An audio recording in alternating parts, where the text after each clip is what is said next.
حضرت سلیمان علیہِسلام کا واقعہ ایک اہم پہلو ہے جس میں ایک جن کو زنجیروں میں بند کر کے سمندر میں پھینکا گیا۔ اس واقعے کی تشریح میں دجال کا بھی ذکر ہوتا ہے اور ساتھ ہی حضرت تمیم داری کی دجال سے ملاقات کا واقعہ بھی اہم ہے۔ ان دونوں واقعات کی روشنی میں ہمیں اللہ کی قدرت، آزمائش اور دجال کے فتنہ سے بچنے کی تعلیم ملتی ہے۔ حضرت تمیم داری رضی اللہ عنہ کی دجال سے ملاقات کا واقعہ ایک مشہور حدیث میں بیان کیا گیا ہے۔ یہ حدیث مختلف کتب حدیث میں موجود ہے جن میں صحیح مسلم اور ابو داؤد شامل ہیں۔ ہم اس کا مفہوم بیان کریں گے۔ حضرت فاطمہ بنت قیس سے روایت ہے کہ ایک دفعہ اللہ کے رسول نماز کے بعد منبر پر تشریف لائے اور فرمایا کہ تمیم داری ایک نصرانی آدمی تھا، وہ آیا اور مسلمان ہو گیا اور مجھ سے ایک قصہ بیان کیا ہے جس سے تمہیں میرے ایک بیان کی تصدیق ہو جائے گی جس کا میں نے دجال کا ذکر تمہارے سامنے کیا تھا۔ تمیم داری نے بتایا، ایک مرتبہ میں سمندر کے سفر پر نکلا، مسافروں کی کل تعداد 30 اور ہم سب ایک کشتی پر سوار تھے۔ ہمارا سفر انتہائی اطمینان کے ساتھ کٹ رہا تھا کہ اچانک ہوا چلنا شروع ہو گئی اور سمندر میں طوفان آ گیا۔ اس شدید ہوا اور طوفانی لہروں کے باعث ہماری کشتی اور سمندر میں موجود دیگر کشتیاں ڈولتی جاتی۔ کشتی کے مسافر اس صورتحال سے پریشان ہو گئے اور ہر کوئی اپنے اپنے خداؤں کو پکارنے لگا کیونکہ کسی کو کچھ سمجھ میں نہیں آ رہا تھا کہ کیا کرے۔ سمندر سے اٹھنے والی لہریں ایک سمت کی بجائے ہر طرف سے کشتی کو اپنی لپیٹ میں لے رہی تھی۔ تھک ہار کر ملا نے بھی چپو چھوڑ دیے اور ایک طرف بیٹھ گیا۔ بے ہم میں سے ہر کسی کو یہ یقین ہو چلا تھا کہ موت یقینی ہے۔ سورج غروب ہونے کو تھا اور اس کی روشنی آہستہ آہستہ ختم ہوتی جا رہی تھی۔ شام کا اندھیرا اور منزل کا کوئی پتہ نہیں۔ یہ بھی خبر نہ تھی کہ کشتی کس سمت میں جا رہی ہے اور سمندر کی لہریں اب کب تک کشتی کو سلامت رہنے دیں گی۔ اس خوف و ہراس کی حالت میں رات گزر گئی اور صبح کی ہلکی ہلکی روشنی پھیلنے سے ہر طرف اجالا ہی اجالا ہو گیا۔ کشتی کے رات بھر بچکولے کھانے کے بعد کسی کو کچھ خبر نہ تھی کہ ہم کہاں پہنچ گئے ہیں۔ پھر اگلا دن بھی اسی کیفیت میں گزرا اور اسی طرح رات کے بعد دن اور دن کے بعد رات آتی گئی اور ہماری کشتی کو سمندر میں پھنسے ہوئے پورے 30 دن گزر گئے۔ دن پھر اچانک 30 دنوں کی اس صورتحال کے بعد بھولے بھٹکے مسافروں کو دور سے ایسا نظر آیا جسے کچھ درخت سمندر میں کھڑے ہوں۔ پہلس تمہیں دن سے مصیبت میں پھنسے ہوئے مسافروں کو یہ منظر دیکھ کر امید کی کچھ کرن نظر آئی اور ملا نے جلد از جلد وہاں تک پہنچنے کے لیے پوری طاقت کے ساتھ چپو چلانا شروع کر دیے اور کشتی کو تیزی کے ساتھ ان درختوں کی طرف لے جانے لگا۔ کشتی میں موجود مسافر جنہیں یقین ہو چکا تھا اب موت کے سوا کوئی چیز نہیں، ان کے چہرے زندگی کی امید سے چمک رہے تھے۔ پھر کشتی جوں جوں قریب ہوتی گئی درخت صاف دکھائی دینے لگے۔ ملا پوری طاقت سے کشتی چلا رہا تھا کہ سورج غروب ہونے سے پہلے پہلے ان درختوں تک پہنچا جائے تاکہ ایسا نہ ہوا کہ اندھیرا ہو جانے کے باعث ہم اس آخری امید سے بھی ہاتھ دھو بیٹھے۔ پھر کشتی آہستہ آہستہ ان درختوں کی طرف بڑھتی رہی اور جب درخت قریب ہوئے تو سارے مسافروں کو یہ جان کر خوشی ہوئی کہ یہ سمندر میں واقع کوئی جزیرہ ہے۔ ابھی تو سورج مکمل غروب نہیں ہوا تھا کہ کشتی جزیرے کے کنارے پہنچ گئی۔ مسافروں کو اس جزیرے پر اترے زیادہ دیر نہیں گزری تھی کہ درختوں کے درمیان میں سے ایک عجیب و غریب قسم کا جانور نکلا۔ اس جانور کے پورے جسم پر بال تھے اور اس قدر لمبے اور گھنے تھے کہ یہ معلوم ہی نہ ہوتا تھا کہ جانور کا اگلا حصہ کون سا ہے اور پچھلا حصہ کون سا ہے۔ سارے مسافر اس عجیب و غریب جانور کو دیکھ کر حیران و پریشان ہو گئے، کیونکہ ان میں سے کسی نے بھی اس سے پہلے ایسا جانور دیکھنا تو دور کی بات سنا بھی نہ تھا۔ اب اس پر اسرار جزیرے پر اس کو دیکھ کر سب پریشانی میں مبتلا ہو گئے کہ یہ کیا بلا ہے۔ ایک مسافر نے دوسرے مسافر سے پوچھا کہ یہ کیا چیز ہے۔ جانور نے مسافر کی یہ بات سن لی اور مسافر کے جواب سے پہلے وہ جانور خود بولا میں جاسوس ہوں۔ جانور کے انسانوں کی طرح گفتگو کرنے سے تمام مسافر مزید پریشان ہو گئے، کیونکہ آج تک انہوں نے کسی جانور کو انسانی زبان میں بولتے نہیں دیکھا تھا۔ چنانچہ سب یہ سمجھنے لگے کہ ہو نہ ہو یہ کوئی جن ہے اور ہمارے سامنے آ گیا ہے۔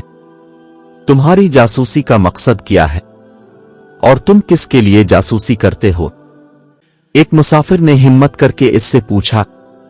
میں جس کے لیے جاسوسی کرتا ہوں اسے تم سے ملنے کا بے حد شوق ہے،